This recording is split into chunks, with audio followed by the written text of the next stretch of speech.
tonight.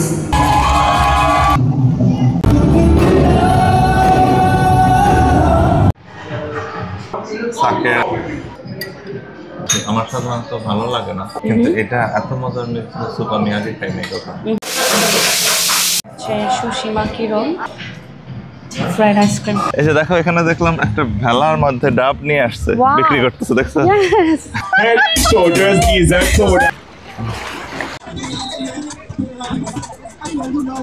এই মাত্র মেঘলা হলো আর বৃষ্টি হচ্ছে, ঝড় বইছে। আমাদের মনে হচ্ছে কাল বৈশাখী ঝড়ের কথা না?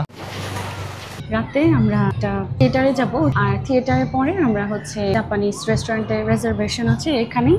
হ্যালো এভরিওয়ান, কেমন আছেন সবাই?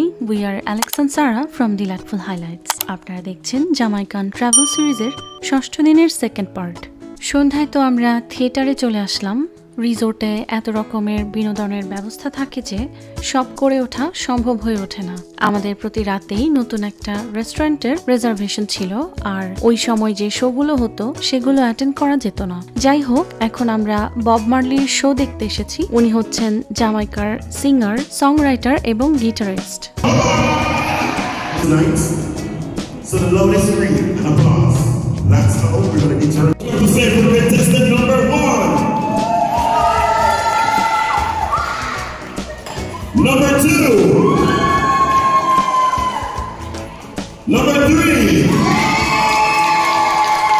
এখানে মেইন শো শুরু হওয়ার আগে প্রি শো হচ্ছে। চলুন তাহলে বব মার্লে সম্পর্কে কিছু কথা জেনে নিই। বব মার্লে ছিলেন তৃতীয় বিশ্ব থেকে উঠে আসা প্রথম সুপারস্টার। উনি একজন লেজেন্ড, যিনি তার গানের মাধ্যমে মানবতার কথা, সামাজিক ন্যায় আর সুবিচারের কথা বলেছেন সারা জীবন। উনি ছিলেন শান্তিপ্রিয় মানুষ, যিনি শান্তি, ঐক্য, ভালোবাসার কথা বলতেন তার গানের মাধ্যমে। তিনি রাজনীতিকে ইতিবাচক দিকে প্রভাবিত করার চেষ্টা করেন তার ওয়ান লাভ পিস কনসার্টের মাধ্যমে, যেখানে জামাইকার দুইটি লড়াইরত রাজনৈতিক পার্টির দুই প্রধানকে তিনি এক মঞ্চে নিয়ে আসেন। জামাইকা সহ আফ্রিকানদের কল্যাণে তিনি চিন্তা করেছেন সব সময়। কিন্তু দুঃখজনক যে উনি মাত্র 36 বছর বয়সে ক্যান্সারে আক্রান্ত হয়ে মারা যান। তিনি ফুটবল খেলতে খুব ভালোবাসতেন। তার একটি উক্তি ছিল, ফুটবল স্বাধীনতা, একটি পুরো বিশ্ব। আমি এটা খেলতে ভালোবাসি কারণ ফুটবল খেলতে অনেক দক্ষ হতে হয়। জামাইকার প্রতিটি কর্নারে এই লিজেন্ডের নাম আপনারা পাবেন। এমনকি এয়ারপোর্টেও বব মার্লের নামে বিভিন্ন থিম করা আছে।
আমরা শোয়ের পর ডিনার করতে জাপানিজ রেস্টুরেন্টে চলে আসলাম। এটা ছিল তেপিনিয়াকি। মানুষ এখানে ওয়েট করছে, আর ঢুকে দেখি সাকে সার্ভ করার কন্টেইনার সাজিয়ে রাখা হয়েছে। সাকে হচ্ছে জাপানিজ অ্যালকোহলিক বেভারেজ, যেটা হট সার্ভ করা হয়। এটা আসলে জাপানিজ রাইস ওয়াইন। যাই হোক, আমাদের রিসিভ করে একটা রুমে বসানো হলো। তেপিনিয়াকি ডিনার ওনারা একটু প্রাইভেটলি রুমে ব্যবস্থা করেছেন। যেহেতু শেফ এখানে রান্না করবেন, তাহলে ওই সেটআপটাও দরকার। ড্রিঙ্কসে আমরা সাকে আর রেড ওয়াইন নিলাম, আর মোবাইলে স্ক্যান করে আমরা সবাই মেনু দেখছিলাম। এখানে স্টার্টার, স্যুপ আর ডেজার্ট চুজ করছিলাম। আর মেইন ডিশ হচ্ছে শ্রিম্প, ফিশ, চিকেন, বিফ। এই আইটেমগুলো দিয়ে শেফ রান্না করে দিবেন যার যার পছন্দের ইনগ্রেডিয়েন্টস অনুযায়ী। কেমন লাগছে মিসো স্যুপ? হ্যাঁ, ভালোই বানাইছে মিসো স্যুপ। আমার সাধারণত ভালো লাগে না, কিন্তু এটা এত মজার মিসো স্যুপ আমি আগে খাই নাই কখনো। আমিও টেস্ট করে দেখবো। হ্যাঁ, আমারটাও বেশ ভালো। মিসো স্যুপ ট্রাই করছি। এটাও বেশ ভালো।